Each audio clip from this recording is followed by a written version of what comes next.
The moment you shift how you think about yourself and your circumstances, both you and those circumstances will begin to change. Hello, this is Dane Spots. I'm sure you've heard the idea that our thoughts somehow shape the reality we experience, that negative thoughts influence the world around us and bring about negative circumstances, while positive thoughts somehow bring about positive circumstances. Well, an entire industry of motivational speakers has been created around this premise. Almost all of us have been exposed to the tenets of positive thinking. But if it works so well, then why isn't everyone who attends these seminars and reads these books rich and successful? And most of all, happy? If all we need to do is to think positive thoughts, we should be able to create a positive world almost overnight, shouldn't we? What's wrong with this picture? Well, I've spent the last 20 years trying to find out. And what I've discovered is a philosophy that I'll share with you along with a set of tools and programs I think will not only be a tremendous benefit, but will literally allow you to become your potential and derive the maximum pleasure out of life. Much of what I'm about to share with you will seem simple in concept. The best ideas usually are. And so I should warn you that there's a tendency to view these simple ideas from a surface level without really internalizing and practicing them. Therefore, I recommend that you listen to this tape a minimum of 4 times. 10 times would be even better. And each time you hear these ideas, rather than using your rational, intellectual mind, which analyzes things to death, use your playful, risk-taking side and make the effort to incorporate these tools into your daily life. The reason I'm asking this of you is because I know that most of you will listen to this tape once and then stick it on a shelf, and you'll never really use the material.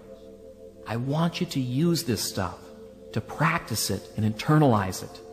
You see, it takes a commitment, a conscious commitment, to make positive change occur on a subconscious level.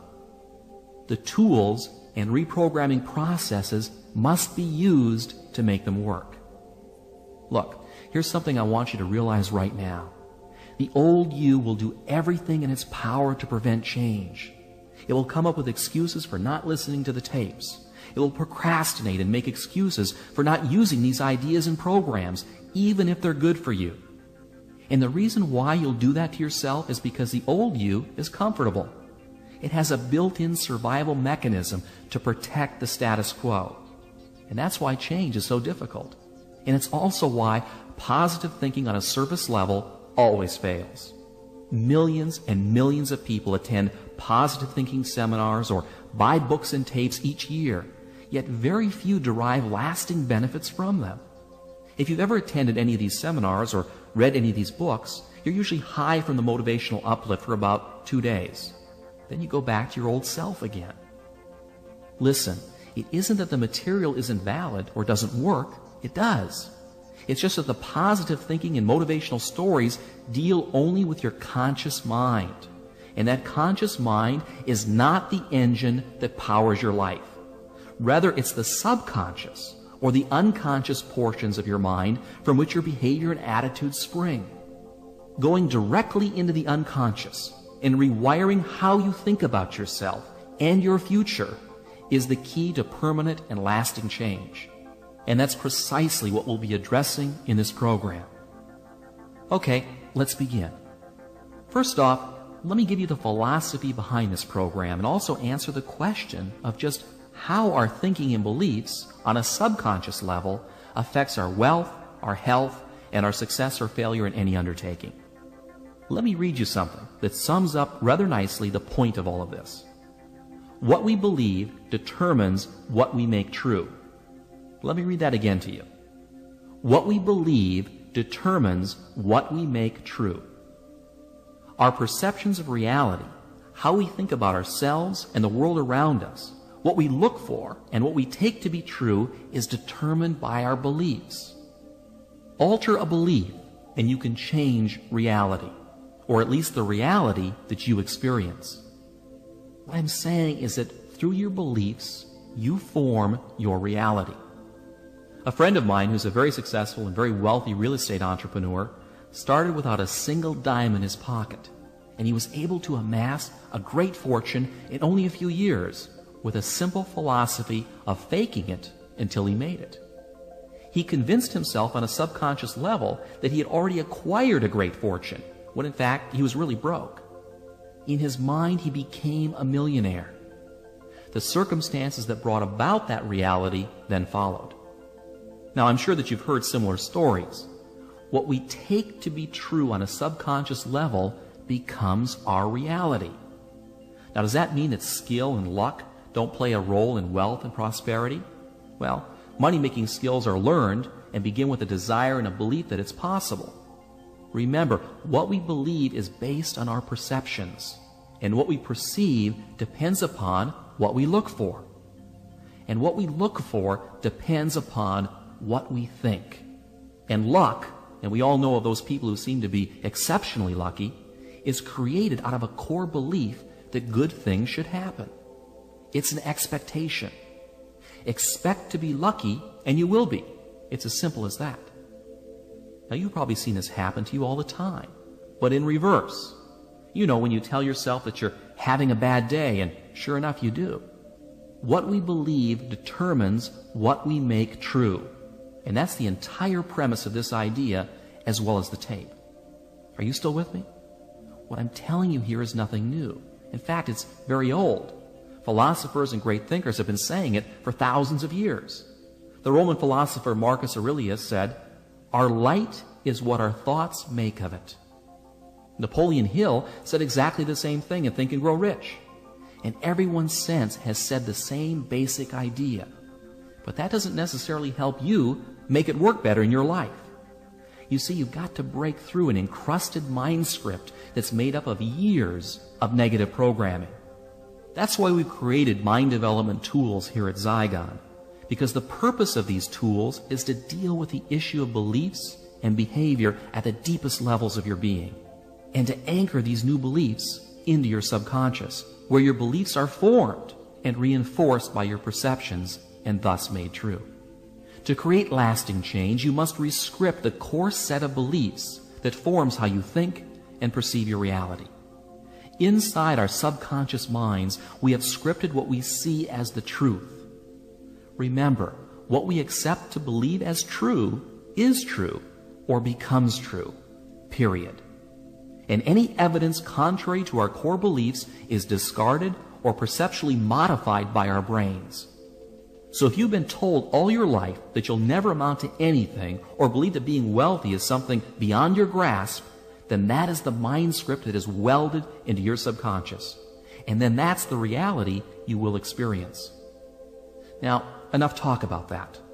Let me give you now a very simple and very powerful tool that you can use to create the reality that you'd like to experience, to attract wealth and prosperity, to bring forth loving and positive relationships, to make you shine and glow and achieve in every area of your life. It's a process I call visioneering. What is it?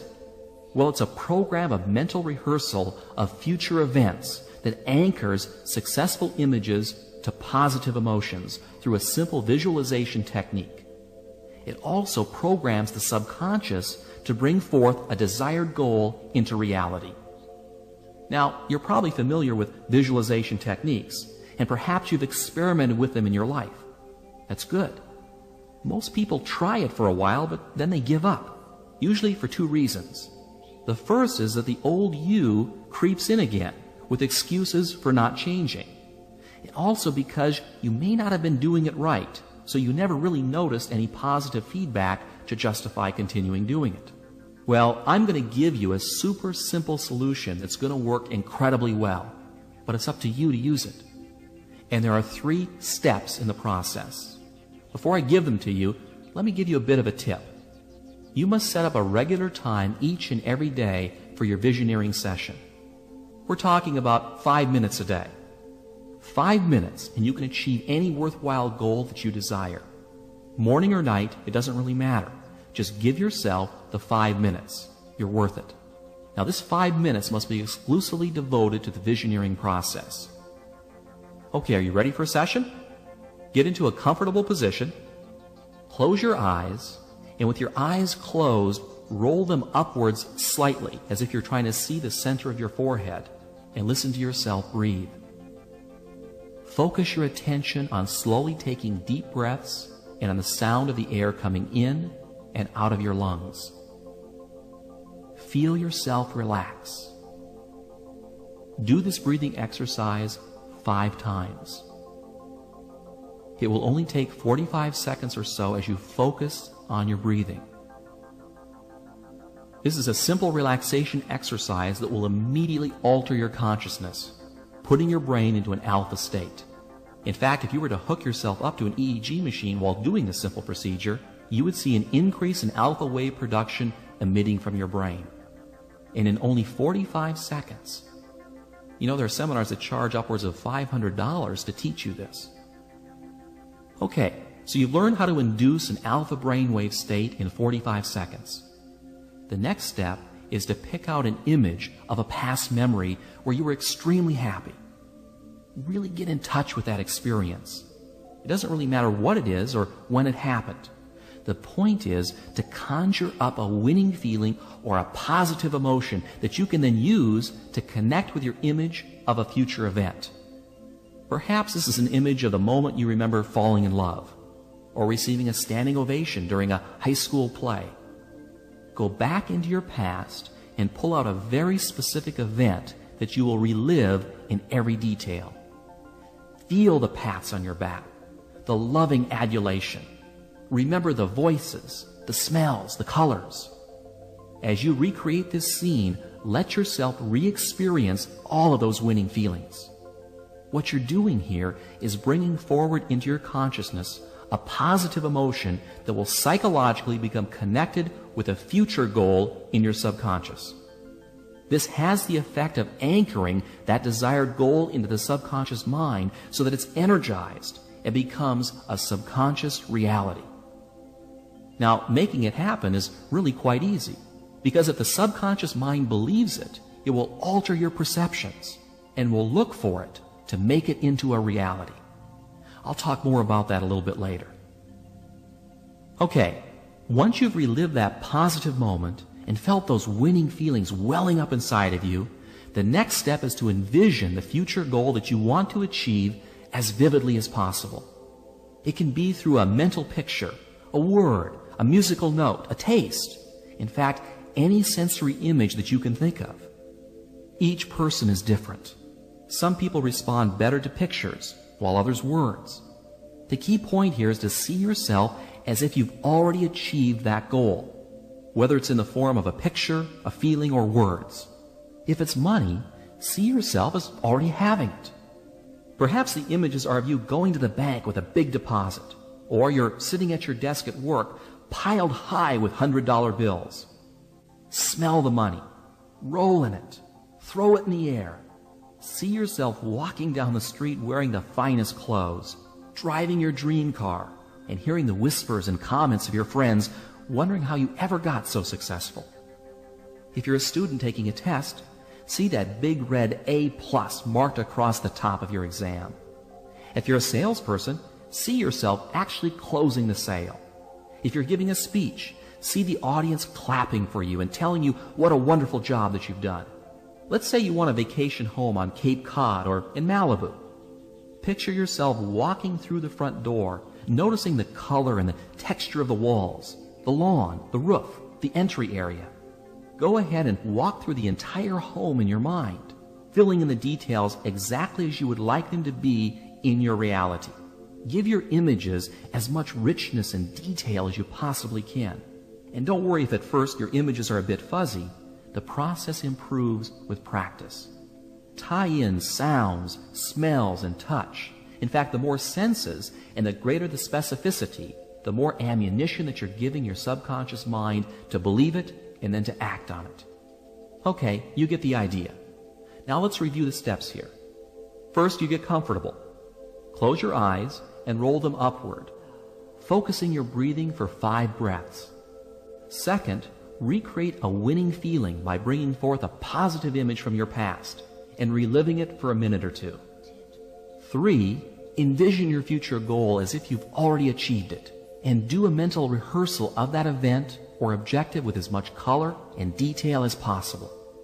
Now there's one last thing that I want you to do at the end of every session that may seem a bit strange at first, but it's very powerful and very important. When you open your eyes, I want you to say the following out loud. I now allow myself to have, and then fill in the blank with whatever it was that you want. And then say, so be it, it is done. This simple statement to yourself affirms the goal that you've just programmed and releases it. Why release it? What you want to do after affirming it is to release it and not dwell on it. Dwelling on something is like telling your subconscious mind that you don't really believe that it's possible. It's like wanting something too badly. You know when you want something too much and that you're afraid that you're not going to get it? This is what I call the choke syndrome. When you try too hard, you choke on it. And it's a very easy thing to do. People who wish for something fall prey to this all the time. However, if you visioneer it, you've already created it. Now release it and let it go. By letting go of it, you're actually programming into your subconscious the belief that you expect it to happen. And dwelling on it only creates mental doubt that you believe it's really possible. And there's something else too. You must believe that you deserve it and not feel the least bit guilty about it. For many of us, we have an unconscious guilt about being happy. And you need to remove those feelings from your subconscious once and for all. Why would we feel guilty about being happy? Well, it's because somewhere along the line, our parents, our schools, our churches, or our friends have programmed into us that we have to suffer to be happy, or pay a price for happiness, or that just when things are starting to get good, they all turn bad. Well, that's all a lot of hogwash. People say those things because they themselves have a belief system of limitation and lack. They believe at a core level that they don't deserve success and happiness, so why should anyone else?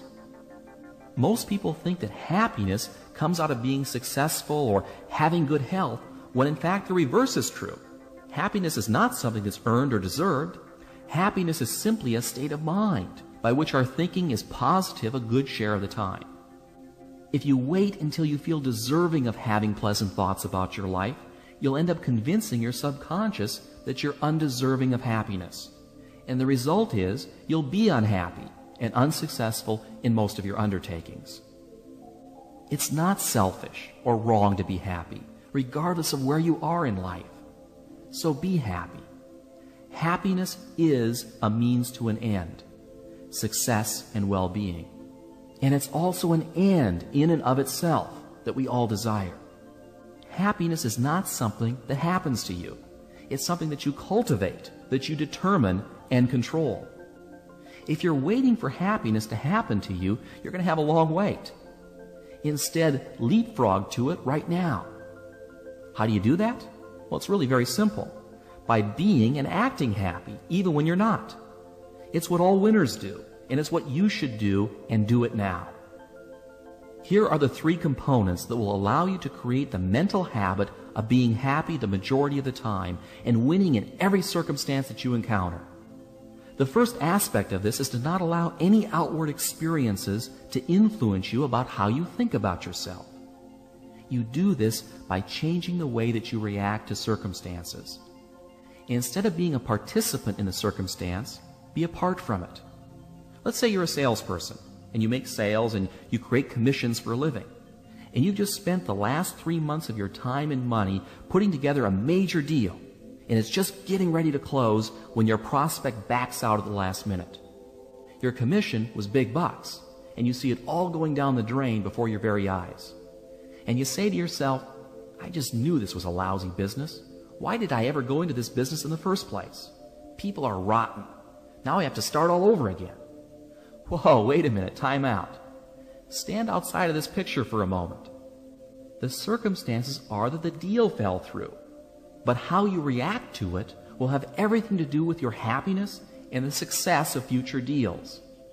Instead of moaning and feeling helpless, make a conscious habit of reacting aggressively and positively towards threats and problems. Don't let it affect you personally. It's just another deal in a world that's full of deals. Move on to the next one. When you can mentally control the circumstances and never see failures as failures, you'll be amazed at how much easier life will become. Every human being that's alive is presented with challenges and obstacles. It's only how we perceive them that makes them negative or positive. The second component of this concept is to consciously practice living your life in the present, not the past nor the future.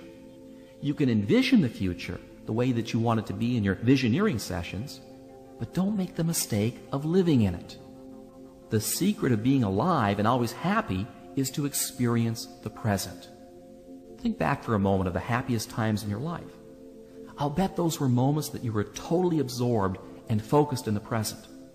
And you were happiest because you felt so alive, so in touch with the experience of living. You weren't thinking about the past or the future because you were too busy living in the now. This is one of the secrets of truly happy people. They're absolutely absorbed in the feeling of being alive. Let me give you an example that almost anyone can relate to. Making love is perhaps one of the most physically and psychologically satisfying things you can do. Why? Because your energy is so focused and so concentrated in the moment, that feeling of being alive is incredibly intense. And you want to know something interesting? Many Vietnam vets will admit that the time when they felt most alive was when they were in country, walking out in some rice paddy. As strange as it may seem for these soldiers, that was the time that they felt most alive. By living your daily life with focus and concentration, you will not only perform at your best, but the intense pleasures you will derive from just living will dramatically increase. And there's a simple way to go about doing this I learned from the famous author Ray Bradbury. To help him focus his daily writing, he had a sign that he put on his desk that said, "Don't think, don't try, just do." And that's really what it's all about. Thinking and trying give your subconscious the wrong message. Just by doing, your subconscious autopilot will automatically steer you in the right direction. The third and final point I want to make here is for you to make happiness a habit. Link it in with your self-image. Regardless of your fears, anxieties, and circumstances, make happiness the choice that you pick. See yourself as happy. Focus on the details of the moment and take the time to love and appreciate the magnificence of the world around you. By affirming life and moving forward through life's experiences with an attitude that says yes to all the circumstances that you encounter, you'll program your subconscious to deliver a meaningful and joyful existence. It's true. And it's not that difficult if you don't think or try, but just do. You know, science is just now catching on to the immense powers of the mind. Powers to spontaneously heal disease. Powers to overcome extreme handicaps, both physical and psychological. And powers to live a life filled with joy and happiness. You know, we spend hours in a gym conditioning our bodies to look and feel their best, but very little time developing our most valuable resource, our minds. And the more you condition your mind for success, the more you will have. Computer programmers have a term they use called garbage in and garbage out. A badly programmed computer is doomed to spit out bad information. And that's the same with your mind. Make a point of using this program on a regular and consistent basis, and do the visioneering exercises on the little things as well as the big things that you want. You'll be amazed at how effortless it will make your life. And finally, why not just for the heck of it, create a habit of being happy all the time? Make a conscious decision to take aggressive action in the circumstances of your life and resolve to become the best that you can be. These simple things will have a dramatic effect on your reality. Follow this program, and 1 year from now, I guarantee you'll be totally amazed at the transformation and the positive direction that your life takes. Thank you for listening, and until next time, this is Dane Spots.